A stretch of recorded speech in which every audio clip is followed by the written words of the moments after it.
Thank you so much for joining us for this short demo of the eSecurity dashboard and how it can help keep your community safe. Let's just look at one specific case, the horrible tragedy that occurred in Parkland High School down in Florida on Valentine's Day a number of years ago.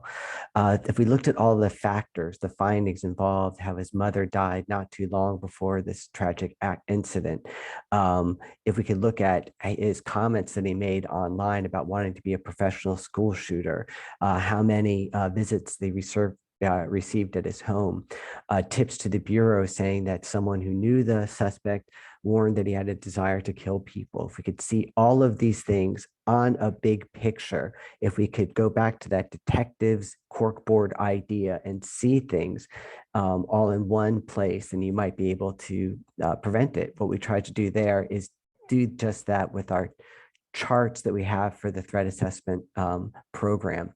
Essentially, you choose the rankings. As you have findings, such as you know that he owns a firearm, you, by your experience and by your training, determine what value or ranking or severity level that may have, and you can put it on this chart. The idea is you get a visual of more incidents closer to the center, suggests that it's a more serious case. Other ways you can look at this are using the timelines, when you could put incidents that the suspect has been involved with, something they did, or things that happened to them, changes in their situation or their relationships. That could be plotted on a timeline so you could see the incidents in another way. You could see the case through a different viewpoint. What we're trying to do is help you connect the dots, the idea of the corkboard ideas. This program has online reporting. These reports can be or can be converted into incidents, or you can create incidents on the fly. Incidents are things that occur within your organization, having a time and a place. So whether it's a theft or vandalism or a hate crime or something that occurred, something you can document. However, if you're doing a larger case review, then that's where these tools come into play, where you could look at the incidents, look at the factors, look at the files and pictures and images in one spot to get a sense of the severity of the case. Going back to the idea of incidents, another way you could use the metrics user program is to see all of your incidents plotted on a map. This is the satellite view. You can change to different views, get zeroed down to within 6 feet of the actual location. And you've got a visual of where most of your incidents are occurring. And you could also filter this map as well to just look at certain type of incidents or within a certain time frame. The whole point is that it's entirely customizable. While whatever incidents may pertain to your organization, you could list them there and create your own list. Also, as you do investigation, the things that you look at, whether it's their health, access and knowledge of weapons, social media posts, their relationships, whatever it might be, you could categorize your findings in that way. Finally, you could also add your own questions. So whatever fields you need, whatever info you want about a person, you could add this as a part of your criteria as you're doing the investigation.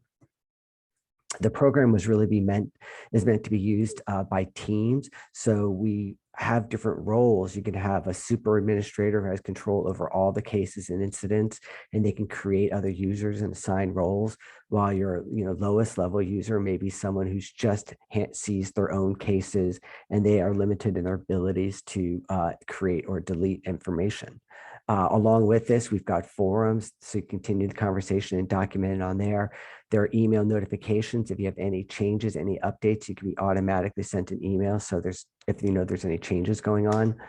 The whole idea is about keeping dashboard control. If there's a way that you can maintain what's going on in your organization, you log in, here's your list of tasks, here are the cases that I'm looking at, and at your fingertips, you can see all the reports. We do COVID tracking as well. It's all there for you. Full support, any kind of questions you may have, not only technically on how to use the program and possible changes to the program we can make to make it more effective for you, more simple to use, but also threat assessment resources, what we could do in terms of white papers, model policies, trainings, example cases, anything we can do. We are a security company as well. Speaking of that, we've had a program we've had around for quite a while, the e-panic button. Let me just show you real quick as you mouse over this little red icon, you can pop up and click on any incident or issues that you may have. It sends out emails, text messages, pop-up alerts, and voice calls to anyone you would like.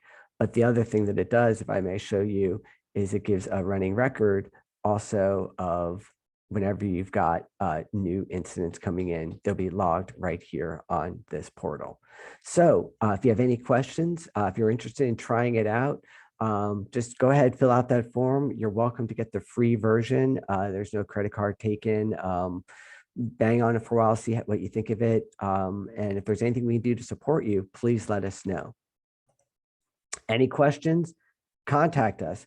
Go down to eSecurityDashboard.com, and then we could help you see how you could use it, or in any way we could assist you in keeping your community safe. Thank you so much, and you have a great day. All right, bye-bye.